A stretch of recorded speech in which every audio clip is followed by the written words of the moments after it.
Have you, any of you, ever experienced bullying from your own colleagues, and how do you handle that? Ruby Wax. Can we start? Actually, start by asking you. Jeremy Clarkson. Yeah, I was actually going to say, can you start by telling us what you think about the sacking of Jeremy Clarkson? Well, I think it's correct. We don't see what goes on behind the doors of any other business, but I'm not, I'm not backing them up. Because they're role models. So there's no question. You don't want to say. But there's TV shows with wrestlers and boxers. What kind of message are they sending?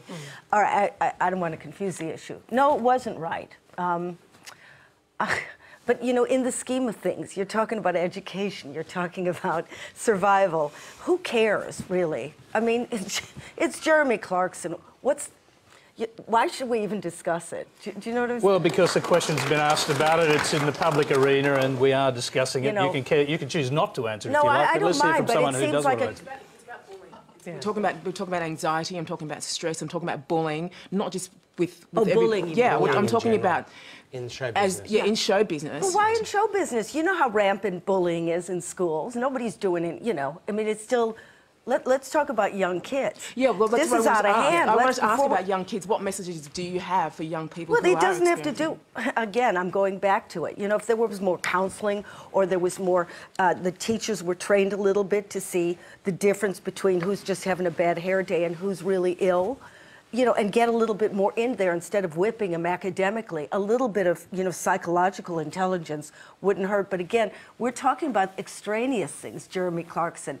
Again, let's get to the meat of the matter. You got a problem about bullying? Get Jeremy out of it. Start worrying about bullying and get teachers educated to deal with it instead of. Why do you think the core issue of anxiety and depression is not being, because you talk about anxiety and depression a lot, and you're always talking about getting to the core issue, which we kind of seem to scheme over. What do you think it is? Why do you think that we're not, the Australian government or the Australian economy is not putting enough money into really finding out the sources of what anxiety and depression were? Because these things are a fear, you can't get your hand on it. Cancer you can see, any other disease you can see, but for some reason, 2015, people still think this is an act of imagination. Again, nobody understands, the word depression is not great because it infers that you're having a bad day. It means that you're in a coma, you can't wake up. It's insulting to have people up. It's insulting to have people ask, are 1 in 4, there are not that many funny people. Again, just concentrate on the issue, Is this what your book is about? And my show, which is on in Melbourne now. Tony, thanks for okay, all right. We'll just... since you're doing an advertisement, we might just pause you there for a minute to hear from someone else. Sorry. I didn't mean to interrupt your ad. No, I was still talking about me. She does things like that. I was about to say something nice about you, Christopher. Ah, great. Yes, just relax.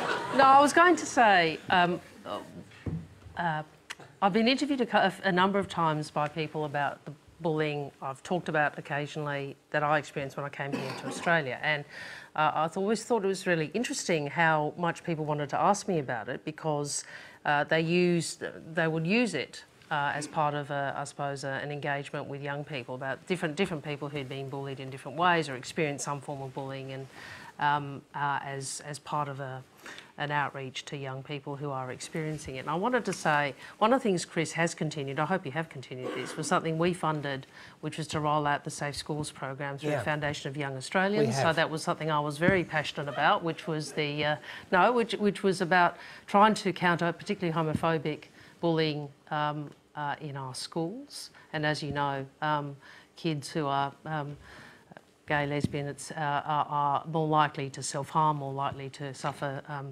periods of depression and mental illness. So I will say, well done, Christopher, for continuing that. Michael. Good on you. Sosa, I want to pick up on what you originally asked, which is about does it celebrity, does it excuse someone for being a bully? And he played a bully on that TV show. The network was making a lot of money off of him being a bully, and we see this in all aspects of culture. When you read a story on the internet, there's a whole bunch of bullies below writing stuff, you know, and I have people write stuff about me on my Facebook page, about, you know, just mean-spirited stuff all the time. And I could tell you, as somebody who was bullied as a kid, I was one of the only brown kids in my whole school. I was the tallest, skinniest kid there, and I was an easy target for bullies, and I grew up with it.